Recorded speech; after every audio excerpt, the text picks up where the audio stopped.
listeners to The Abstract. My name is Tyler Finn. I'm the head of community and growth at SpotDraft, and I'm so excited to be joined today for our second episode by Doug Luftman. Doug has a long and storied career in Silicon Valley across Fenwick and West, Palm, which he was at when they were acquired by HP, serving as general counsel of a number of high growth technology companies that have been sold, and most recently as deputy general counsel and chief privacy officer of DocuSign. So excited to have you on the podcast, Doug. Welcome.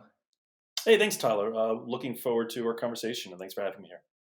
Me too. And we've known each other for a while, so I think it'll be conversational. I gave our audience a little bit of your background in your career, but any highlights that you would share off the back, some of the sort of most interesting roles that you've had? Oh boy, I mean, I think you summarized kind of, a variety of the companies. I mean, I think it's more about, being in Silicon Valley over the last 25 years and really seeing it going from, consumer electronics and hardware companies to software as a service. And now, ChatGPT and artificial intelligence and the like. So it's been pretty exciting being in the Valley over these over 2 decades and seeing where things are going and just being part of the history of Silicon Valley. Yeah, here at SpotDraft, we are paying a lot of attention to AI, ChatGPT, seeing a lot of buzz about that in the market for sure. I wanted to start by going back to the beginning of your career. You started as outside counsel at Fenwick and West. You actually did go in-house pretty early on and took on a GC role.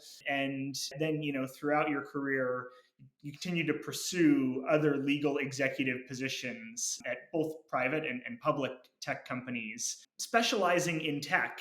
The audience might not know this yet, actually. You were an electrical engineering major in undergrad. How much of the sort of specializing in tech was your interest in hardware versus a career choice and seeing tech as a sort of huge opportunity? How did you think about picking this sector? Yeah, I think it really came down to the dynamics around, technology. Is that basically, in the late 90s, it was, the thing from the standpoint of impacting, everything from the internet to consumer electronics to data centers and the like. And so I think that's what really intrigued me about it, and one of the reasons why I came to Silicon Valley. I had the opportunity to look all around the country, and it just kept coming back to just this really exciting kind of exponential growth and doing really new and exciting things. And also, I think the work philosophy and mentality in the Valley has been really refreshing as well, where, sometimes it gets that cowboy culture, but at the same time, it's really just this exciting environment where you kind of think outside the box and you're encouraged to, and it's not about risk elimination. It's about assumption of risk and really just going in with your eyes open and really just trying to make a difference.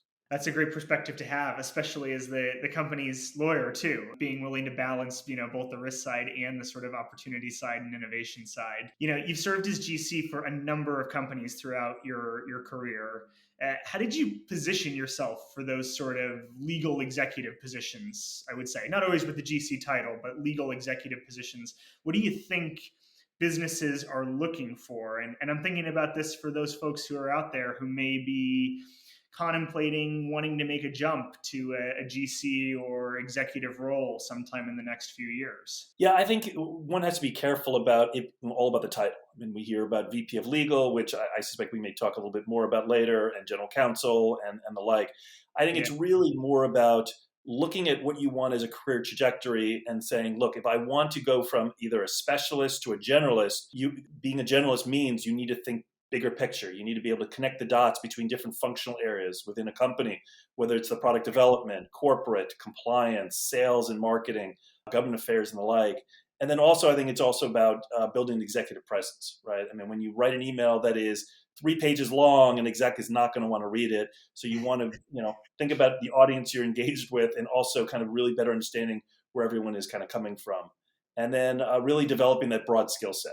Right. I mean, it's not necessarily being a mile wide and inch deep. It's more along the lines of really picking those areas that are truly your specialties and really refining those. And then where you may not have as much depth, knowing where your limits are and knowing where you need to develop until you build enough of a skill set to show that you can basically tackle, all the things that a company needs. It's funny you say 3 pages, not being what another exec might want to read. I was at an event recently where we were talking about working with finance and CFOs, and the same thing was said there, which was 3 bullets, not 3 pages, because if you have 3 bullets and then 3 pages afterwards, they're probably only going to read the 3 bullets. I wanted to talk a little bit today with you about how you've evolved from sort of role to role, and managers that you've had in the past who have been willing to let you grow, offer you new opportunities, perhaps versus those that have not given that same level of opportunity, and where you've had to look outside and think about finding new opportunities. And so, how have you thought about that throughout your career? How does that interplay with that concept of being a specialist versus a generalist that you were just talking about? How have you approached it? And then maybe after that, I'm going to ask you about how you think about it in the context of the teams that you've built too, and Yeah. giving your own team members this opportunity. So with regard to this, is I think it's a couple different dynamics. I mean, let's talk about maybe the company overall, and then getting into specifically the manager characteristics.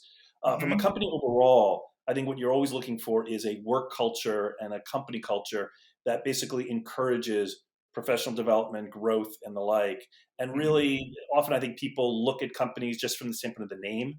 And there are many companies out there that you could probably name that basically the work culture does not necessarily fit the public persona, or that it is a very difficult place to work. And so I think it is very important when you are actually going into your next opportunity, or even in the current opportunity, reevaluate what dynamic you're actually working within, and seeing whether or not it is actually helping you career wise be constructive, or whether or not it's actually holding you back. I think the second part, which is I think what you were asking about as well, is the manager. Is I've had this really fortunate opportunity throughout my career to have very dynamic, very supportive managers and mentors, where there were basically a desire to get additional skill or additional insight. There's also people beyond even legal that you can actually go to, and colleagues and peers within the same company, or even outside the company, where there's obviously professional networks and even just colleagues that you interact with, of just sharing best practices. And so I think there's variety of opportunity really to get insight. And I think the important thing of all of it is just be curious, and really not be afraid to ask the questions about how other people do things. Because if you think that you're doing everything perfect, you're not going to grow. There's always an opportunity for self improvement around that.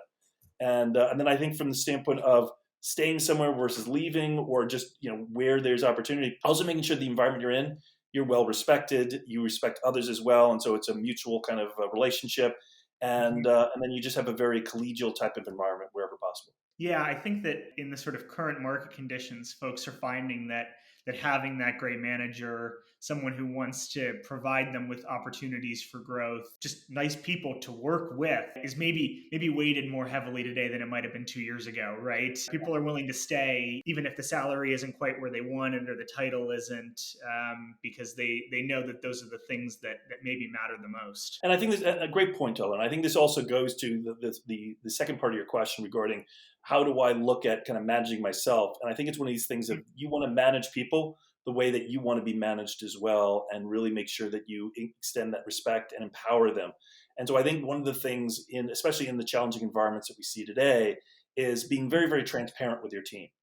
Where things, Right. you share as much as you can, or you're allowed to share. Where you don't know things, acknowledge that it's an uncertain dynamic, and with that, really say, look, we're all in this together. And I think the most important thing is that basically feeling like your team members feel like you have their back.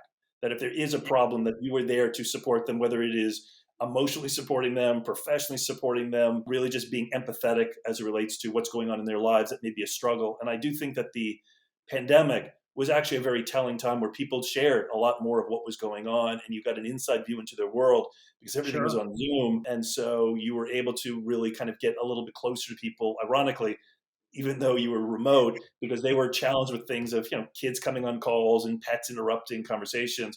So you could be a little bit more casual, and with that, really being empathetic, saying, look, yeah, I've got a kid as well, and sorry that they came on. Have them join the conversation if it's appropriate, and just keeping it keeping it real, that we're all in this together, with regard to whatever we're facing, whether it's the pandemic, or whether it's the financial situations in the markets, or even if it's just things within the company itself. Yeah, with work and personal life melding, I think a little bit of grace can go a long way. Before we go a little deeper on this, actually, why don't you maybe contextualize for the audience some of the teams that you've built? Because you've built some pretty decently sized ones over your career. We just love to sort of hear, like, a few places where you've been GC or DGC or an exec. What are some of the team sizes that you've built up? Yeah, I mean, I've built everything from just having a couple people on a team to most recently at DocuSign, I had a team of approximately 30 people. And really building the team, the part that I thought was always really exciting about building a team was it never should be about empire building and just saying, I've got X number of people and therefore it's good. It's really Sure. more the collegiality and the dynamic and the interaction between all the individuals, and also seeing how they professionally develop, whether they stay at the company, whether they stay within the legal group or go to the business team, whether they leave the company and get to a higher level type of opportunity.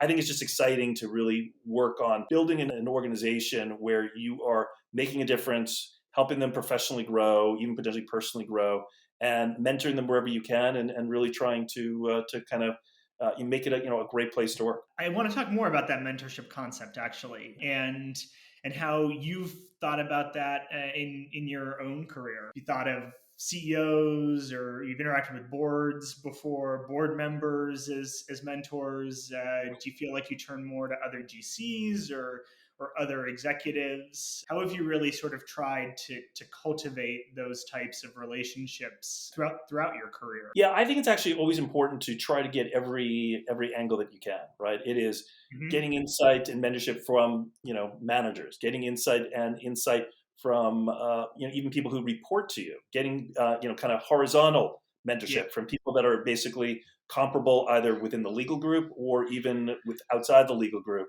and really just trying to get a sense in different ways. And I think by doing that, as well as obviously as you were suggesting before, CEOs and boards, just hearing what makes them tick and what's important to them and what's not, and even getting constructive feedback as to, hey, I just did a presentation. What resonated? What didn't resonate? If I could do it over, what should I consider? And I think the more you're kind of curious about how to always have self improvement, and also being genuine and sincere, and also finding the right people to get feedback from, I think it's invaluable, because then what you can do is that based on the type of individual comes in, you then can kind of tailor and change the lens as it relates to kind of how you convey that information to somebody. Yeah, that horizontal mentorship is that's a cool thing to bring up actually.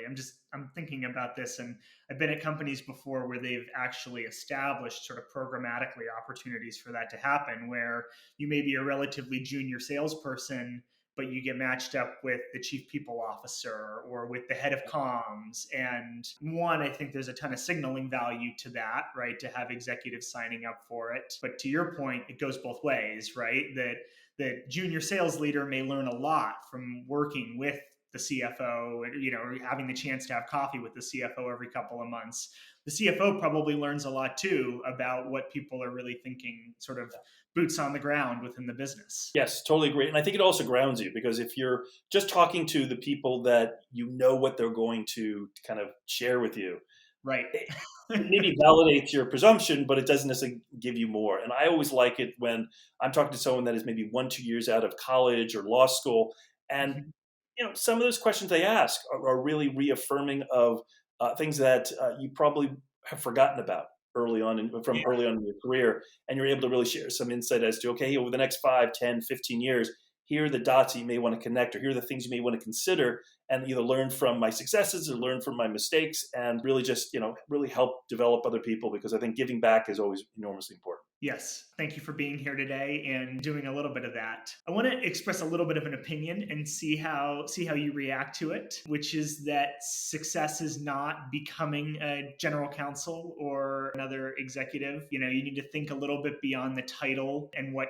really motivates you when you get up every morning. Like, hopefully you have a job that actually makes you want to jump out of bed, not crawl. And over the course of your career, what type of work environments or quality of engagements have made you want to work really hard? What are the things that you've weighed as you think about what motivates you at work? Yeah, I think especially in the tech space, it's about the growth of the company. It is about the type of technology or products or ecosystem or industry you're in, because I think over time you start developing either a broad brush type of expertise across multiple industries that you can kind of be a utility player, which is often kind of how I've operated. Or there are others that say, you know what, I just want to be just in fintech, or I want to just be in medical devices and the like. So I think there's that element of understanding where the company fits in the overall ecosystem, and then do you like that type of environment? Because every industry has potentially a very different personality to it and a very different potential business kind of motion to it. And so you got to make sure you kind of align there. I think an equally important piece is really the sophistication of the leaders and the executive team that you're going to be working with. Because I think with that, you're going to be working very closely with them on a regular basis. And if you don't like the people, or if they are either too, having a personality that may not align with yours, or a different work philosophy and the like, there's going to be potentially additional friction, and there's just no need for that additional friction. And what you want to do is really make sure that you're going with a very sophisticated team that that will help grow the company with your help as well. And I think the third factor is resources. I think that's something you have to kind of consider when you're going in. Do you want to be the type to go in and be the first attorney on the ground and roll up your sleeves? Or do you want to actually have it that you can actually build out an organization and being able to do additional things? And I think depending on where in your career and where in your interest level, it can vary as it relates to which you choose there as well. One follow up on that, on the concept of sort of learning whether or not you want to work across industries and be a GC at a life sciences company, and then a GC at a sports company, and then how do you think about figuring that out, or how did you sort of think about that as you tried to figure that out throughout your career? Was being at the law firm early on and getting to work with different types of clients really helpful? Was it just taking a few risks early on in a few different roles? How did you think about that choice to either sort of specialize in one industry versus bouncing around a little bit and trying new things every few years? Yeah, I think it's a couple fold. I think one is understanding the trends in the market, right? I mean, I think that if you talk about certain technologies that were around 20 years ago, they're either not around today, or they're commoditized today, or they are struggling today. And so there's cycles around all the different industries and the like. So I think one aspect is not just being a good lawyer, but also understanding the ecosystems that you're working within or that you're interested in, and really just keeping track of basically their trajectory, because there's always kind of a beginning, middle, and potentially an end to a lot of industries, or at least a revolution as to each industry when new disruptive technologies and business models come in. So I think that's one dynamic. And then I think the second one is talking kind of what we were talking about before about mentorship and being curious, is talking to other people. And then if you're not in a specific industry and you have a conversation, they go, yeah, that industry is pretty tough. It's all about basically, very, very thin margins, or it's very cutthroat, or it's very adversarial, or it's very slow moving, Yeah. whatever it might be. Knowing what that dynamic is, and then evaluating, does that fit where you are in your career, in your cycle in your life, as it relates to, do you want fast pace, middle pace, slow pace, or dynamic and fluid, or more structured? And I think that helps kind of navigate you towards really where you want to head. Yeah, I think it all probably comes back to relationships there, and even being willing to do some cold outreach, maybe even to folks within a given industry, to learn a bit about it before you make the leap. The flip side of this sort of comment that I made earlier, though, that it's not all about the GC title, is that sometimes titles actually do matter.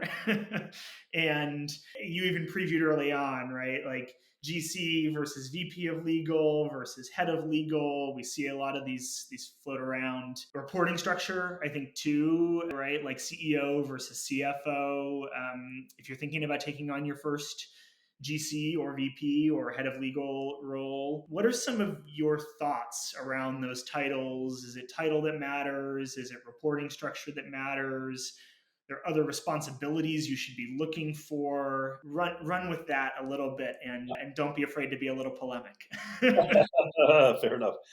So I think there's a couple of different things in what you just asked. The first is that let's just talk about titles. I think titles, and let's even throw in reporting structure as well, is very insightful as it relates to how either the executive team or just generally the organization either perceives legal or perceives the type of individual that they want to bring on.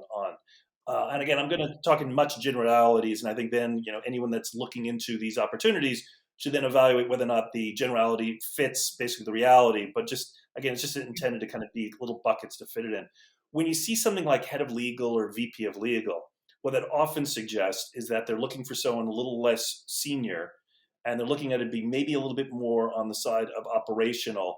And often when you see those titles, you often also see them reporting into the CFO because they're looking at it as somebody coming in and working really to take outside counsel costs, bring it in-house and the like. When you Right. see GC and you see reporting into the CEO, it is a recognition that the legal function is more of an executive team member, is going to attend the executive, leadership meetings, and is really viewed as a peer to the CFOs and the COOs and the head of HR and the like.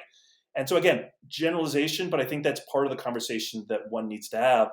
And they also need to be comfortable with the reality of if they do go into that type of situation, they need to be comfortable with, hey, if you're a VP of legal, there is a chance that someone's going to be put on above you later on if you don't establish your executive presence and the like. Or if you're the GC, you need to really step up to that executive role and really step into the fold of really understanding the expectation. And so I do think title and basically who you report to does influence the perception of what sort of work you're going to do. And I think it's important to have that kind of conversation very early on, either before accepting a position or even while you're in the position, as to career development, how it moves from that title or reporting structure, and really make sure that there's a clear alignment and expectations. Yeah, that makes a lot of sense. And I think it also probably would inform those who might look at or apply to a role that's a VP of legal role, but know that even if you negotiate that title up to the GC title, what's really important is how are you being perceived in those interviews? What Exactly. sort of responsibility are they, right, wanting to hand to you? Are you going to be, to your point, at the exec team meeting, right? Or are they saying, okay, fine, we'll just throw you the GC title, but we're actually going to pursue this exactly how we originally intended, which may not be a bad thing for the business and the stage that it's at, but important for folks who are interviewing and want to make that sort of jump to think about. Yeah, definitely. Okay, enough about titles. Why don't we dig in for a few minutes into sort of the substance of being a legal leader?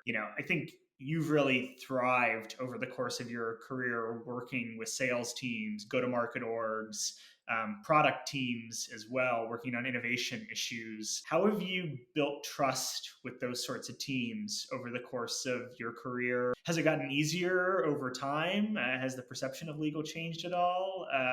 But what have you really done to forge strong partnerships with those other functions? Yeah, I think there's a couple of probably elements to it. I think the first is recognizing that not everyone has interacted with a lawyer in the past, or if they have interacted with a lawyer, they may not have had the most positive experience with lawyers in the past.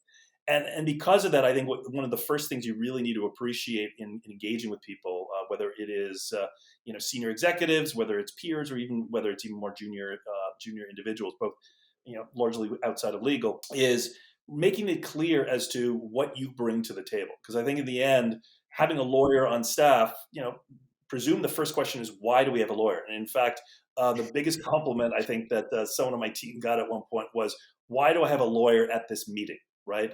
And what that did is it opened up the opportunity for them to say, well, look, I'm a product attorney and I'm here Yeah. because, in order to give you product legal advice, I need to understand, the product, the technology, your roadmap, the ecosystem, and then, on and on and on. And so it provided that opportunity to really then explain the role and explain how you're curious about what's going on. And most importantly, that you care about what your client or your business partner is doing rather than it being this ivory tower. Because ultimately, if you are removed from basically the business and either sit in your office or at your home and you're really only engaging just to answer a question, what ultimately happens is you get into this ivory tower where suddenly you appear to be the tower of no, where you're you only stop deals from happening, or that you just don't understand the context around what the advice is that you're giving, and people go, so and so just doesn't get it, right? And you wanted people to think of you not as a lawyer, but really as their business partner that just happens to have legal expertise that can then look at things through a legal lens.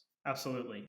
Oftentimes also help apply the advice maybe from the ivory tower too, right? From outside counsel to the business and where the business needs it basically. More recently, you took on a couple of other sort of functional areas that were, you had experience in, but that were newer for you to own sort of wholly or fully, like government affairs. You were the chief privacy officer at DocuSign, which is a cool title that I want to ask you a couple questions about. Sure. What drove that sort of like expansion in your role, expansion in your team? Was it like a real need within the business? Was it your hope to take on new issue areas? maybe both, and it came together nicely at once? Yeah.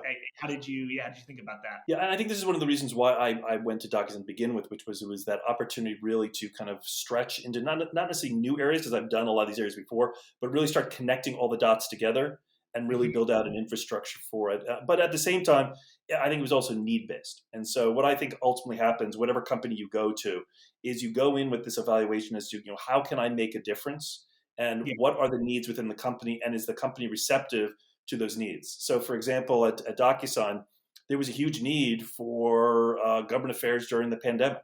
And Hmm. so we made a recommendation to the CEO saying, there's going to be a lot of public sector need, and there's going to be a lot of things that are going to have to be, kind of navigated. We need to have some focus in that area of actually building out a government affairs function in order to engage with the public sector. We also had obviously public sector sales as well. And so it helped with basically having a voice and a focus in that area, both internally within the company. So they start thinking about government affairs as being something that will help with lead generation in the business, but also in advocacy and legislative reform and policy and everything in between. Compliance, I think, was a similar one, where compliance was decentralized throughout the whole organization. And we said, it probably makes sense to centralize it. We don't feel passionate that we have to own it.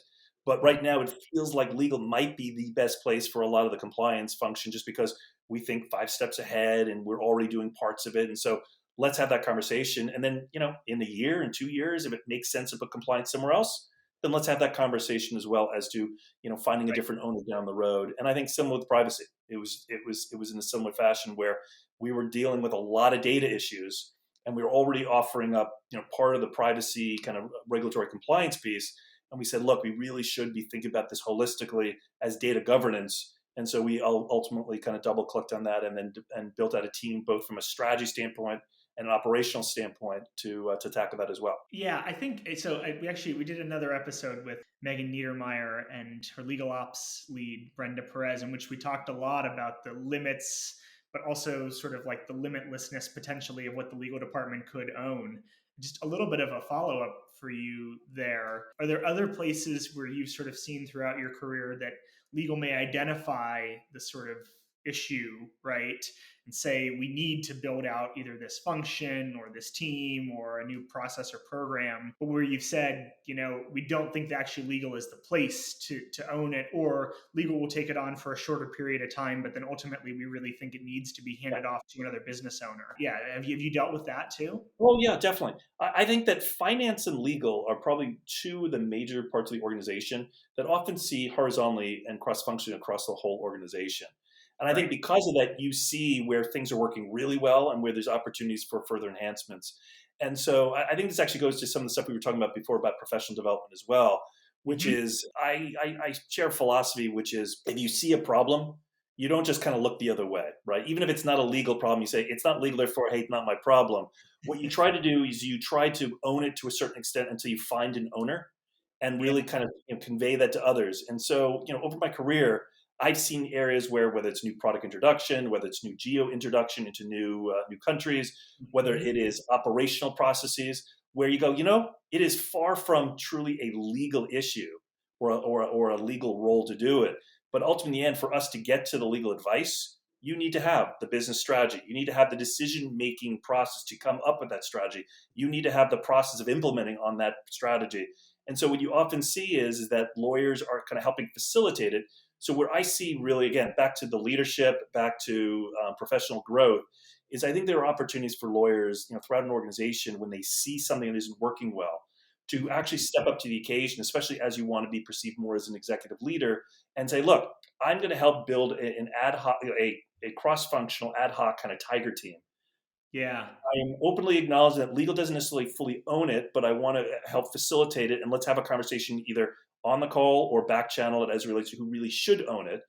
And let's just lean in together and let's just get to basically done. And what I've seen is that actually first addresses potentially fundamental issues within companies that potentially could blow up. I think second, it shows your executive ability for things. And then third, it builds that cross-functional rapport of saying, hey, look, let's go do so and so because this person can actually help on, a special project or a very complex issue.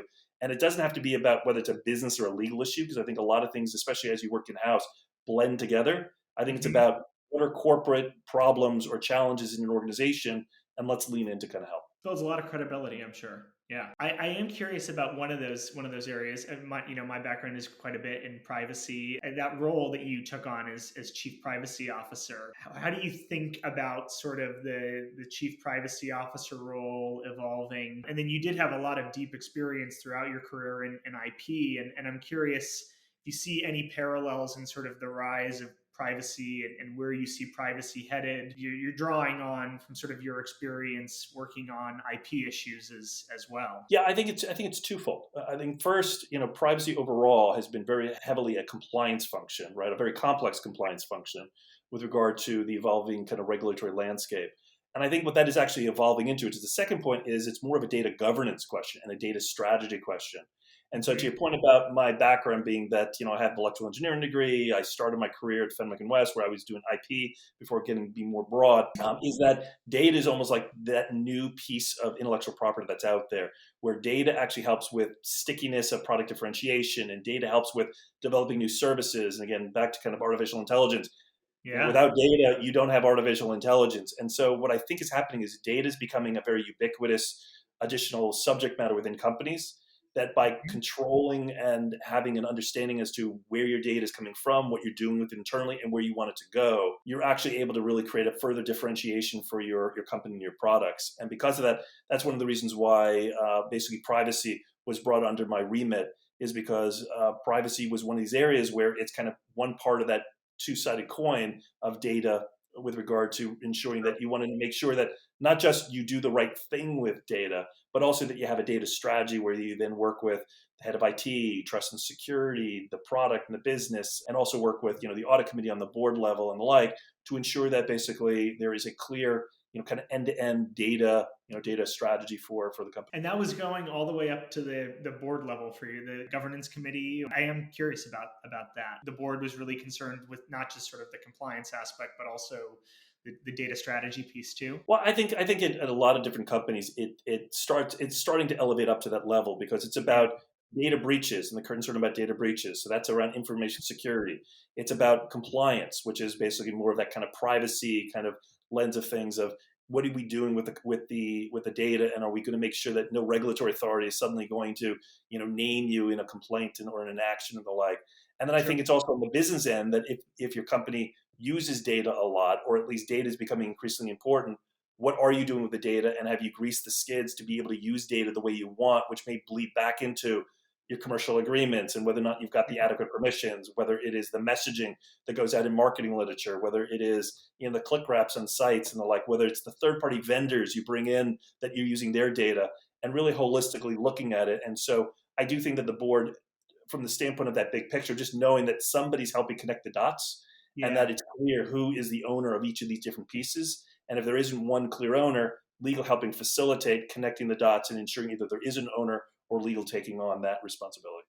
Let's talk a little bit more about legal tech and maybe how data is going to be leveraged in the future, or even a little bit in the present today, to drive tech solutions for lawyers. Not just because I'm at Spot Draft, but I was excited to learn that you are kind of a legal tech nerd, and it's something that you've tried to leverage all throughout your career across your different GC roles, your different teams. How do you see legal tech evolving? What do you think is sort of most essential about it? Where do you think that the legal tech landscape is headed? Admittedly, I am a legal tech nerd, so thank you for letting me know that, Tyler. I appreciate that. Where I see kind of legal tech is that there's been kind of probably at least three phases to date with legal tech. I think the first was that, again, late 90s, early 2000, you had separate corporations building their own legal tech internally, having their own IT groups, building out basically systems, because there just wasn't anything commercially out there. And so the problem with that is, how do you scale that, right? Because you're not building value by having a second IT group that is literally building tools that is only for the legal organization. And so I think that evolved from internal tools to then commercial tools of the first generation, which were really clunky, and you were usually picking the best of the worst just to kind of get something out there, so you didn't have to support it. And at the same time, you were able to use things to be more optimal and more efficient. And what's exciting is I think we're actually into that third phase. I think there's a lot of companies such as Spot Draft, as well as others, where there is this next generation of the technologies, next generation of the people that are actually designing it, knowing what legal needs, both internally as well as outside counsel, and being very sophisticated with it. And so I think what we're getting to is this point in the legal tech evolution where legal tech is no longer just this kind of weird little area that people just kind of hold their nose and just use whatever's out there, but rather it's actually becoming strategic tools that are not just value generators for the legal department, but I think are also becoming product differentiators or company differentiators. Because if you can pull up an agreement very quickly, or if you can Sure. respond to something more decisively than your competitor, you're able to get into maybe a new market quicker, or you're able to build a product more quickly, or you're able to give insight to the board or the CEO more quickly in order for the company to move more quickly, which is I think what we all want to do. Yeah, in other words, it's not just about the legal team, right? It's about the whole business. I sure hope that we're beyond the sort of like first adopter, first mover stage from where I sit. Oh, I want to start to sort of wrap up our conversation, which has been really great, by talking a little bit about the people that you've worked with and the teams that you've built. As we have talked about, the environment I think has changed a little bit over the course of the past couple years, but retention is sort of always a challenge, especially with really talented folks. What are some of the things that you've done over the course of your career leading teams to grow as a manager and to focus on retention? yeah, a couple fold. I think first, being genuine, right? I mean, I think if you come in and you're approachable and people feel like you're trying to do the right thing, Mhm. they can get a little bit more, shall we say, people give you a little bit more discretion. That if you goof on something or if you do something that rubs someone the wrong way, they're like, "All right, he didn't mean it. It was just a misstatement and the like." And so I think that's the first part is being genuine and the like. I think in addition to that, it's really so often you hear that there's kind of two schools of thought. It's one is you're the most intelligent person in the room, and everyone around you kind of acknowledges that, and that's one approach. The approach that I subscribe to is you want to surround yourself with people that just are the brightest and best around you, and just put Mhm. you to shame. Because I think what that basically reflects is first a confidence in yourself that that basically you are who you are, and where you have strengths, great. Where you have areas of opportunity, acknowledge that as well, and you surround yourself with people that will give you their insight and be further value and tell you when you're wrong or tell you when there's alternative ways of doing things, and you want to really ensure that you have that kind of team. And I've been very very fortunate through my career of really finding those types of brilliant people that are willing to work with me, and I could sarcastically say tolerate me, but to work with me and really empower them. And I think the second part is if you actually going with this high octane kind of group, which I usually call kind of like my legal rock stars, Yeah. I think the other thing you have to recognize is you can't just put them in this very, very narrow box and say, look, I know I'm giving you only tactical stuff and that's it. And so I think you also have to balance it with empowering them to present to the CEO, empowering them to present to the board, empowering them to drive strategic projects, and make sure that when you do give them those opportunities, back to the mentorship piece, is you want to make sure that they do it when they're ready and that they're also prepared to succeed in doing that. And I think by being transparent, you're saying, look, I'm not giving this to you because I think you're gonna muck it up, but I want to make sure that you look like a rock star in front of this executive or this individual. And so for that reason, let's hold off for 3 months. But I promise you, let's work on it and let's have a conversation. And I think in one-on-ones, yeah, with a team, which sometimes people may roll their eyes saying, "Oh, another one-on-one." I think the importance of that is actually to ensure that there's at least a structured or at least forced opportunity for you to discuss things with your team. And often, I think everyone kind of should we say loves the evaluation process you have for performance reviews. Every 6 months to a year. And my philosophy is that you should never go into a performance review where your team doesn't know where they stand or where they're strong or where there's opportunity. That should be really a validation of what's going on. I think all too often people are surprised by basically the feedback because it hasn't been this ongoing dialogue through the whole year. And so I'm a big proponent of really making sure that people know where they're just hitting out the park, where there's opportunity for further growth and the like, and really leaning in with people. I mean, that's part of the role of being a manager is really to make sure that everyone's successful. I agree. Continuous feedback is always better as someone who's done a little bit of managing, but mostly been managed. And also it really resonates with me that one-on-ones are important, and keeping those on the calendar, and because that's really that's the opportunity for that continuous feedback. The flip side of retention, though, these days is also that it is a bit of a tough market, and there have been some layoffs at large tech companies. And so I guess just curious for those who may be going through unexpected career transitions, if you have any advice for those folks. Yeah, sure. So I mean, I think that the key thing is it's not a reflection of you as an individual or as a professional, because I Yeah. mean, layoffs technically are because they eliminated a position, and so I think that's the first takeaway. Second is that it's not. I mean, some people are fortunately find a new opportunity, immediately, and others, sometimes it takes a little bit longer. And second, and that's also not a reflection of the individual, but rather of potentially the opportunities that are out there, of your network, of other situations and dynamics going on. And so I think there's also the surround yourself with people that understand these dynamics and Yeah. share views, so at least you don't feel alone. Because I think there's more recently been some really good studies around just people that kind of isolate themselves, that basically have more health issues and the like. I think it's important to say, look, you really reach out to family, friends, colleagues, and just have conversations and validate what you're experiencing, what you're feeling, and just really kind of powering through the dynamics of looking for the next opportunity, and looking at it as very much that is that next opportunity potentially is a better opportunity that you currently had. And that next opportunity gives you a new experience, and using it as a way to self reflect as to what that new thing that you want to do is. And if you have free time, you know, do additional things, learn the guitar, or learn, improve your golf game, or actually take courses, or really lectures, such as watching this video here. Hopefully, people take little gems away from it, and just really using it as an opportunity for growth.